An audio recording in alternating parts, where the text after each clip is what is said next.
Els peus són el suport del cos i tenir-ne cura i mantenir-los saludables comporta una millora de la qualitat de la salut general. Cada vegada hi ha més consciència i atenció cap als peus i amb l'arribada del bon temps el senderisme és una bona opció de moviment i esport. A continuació us proporcionarem 5 consells per evitar les lesions als peus causades per la pràctica del senderisme que són més habituals a les consultes dels podòlegs. En primer lloc, l'ús d'un calçat adequat.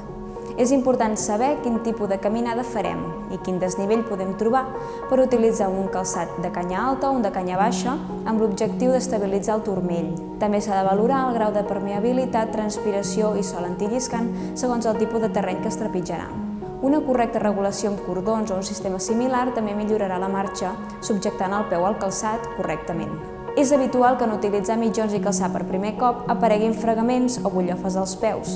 Per tant, és important que el material que utilitzem per anar a fer senderisme ja el tinguem lleugerament donat i adaptat al nostre peu. Si tenim alguna part del peu més envermellida o en la qual habitualment hi patim fregament, recomanem aplicar-hi vaselina prèviament a la caminada.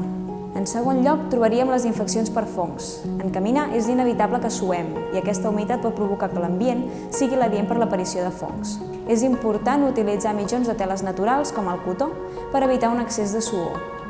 Malgrat tot, un cop acabada l'activitat s'haurien de canviar i eliminar la suor residual i la humitat que pot quedar en els peus. Utilitzar un calçat estret o amb puntera dura pot provocar microtraumatismes a les ungles que afavoriran el creixement d'un fong que requerirà de diagnòstic a través d'un cultiu. Cal recalcar que si patim d'un excés de sudoració s'hauria d'acudir a un professional, ja que en alguns casos s'haurà de tractar.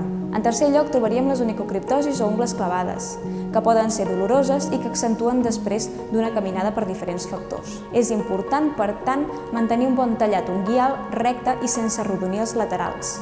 I en alguns casos és recomanable deixar que les cantonades sobrepassin el canal per tal d'evitar que s'hi clavin. Per altra banda, és important que el calçat tingui una puntera ampla, que no comprimeixi els dits i que no contingui reforços en aquesta zona. En quart lloc, recalcar la importància de la cura posterior a la caminada. Després de la marxa, és recomanable utilitzar un calçat còmode i ventilar el que hem utilitzat per caminar. També es recomana aplicar crema hidratant tot fent un massatge als peus i cames per millorar la circulació. El darrer dels aspectes a tenir presents és la importància de fer una valoració podològica. Es recomana acudir al podòleg per valorar si és necessària l'aplicació d'un tractament ortopodològic, com per exemple les plantilles. D'aquesta manera evitarem possibles sobrecàrregues i lesions osteoarticulars pròpies del peu i fins i tot de zones superiors com genolls, pelvis i esquena.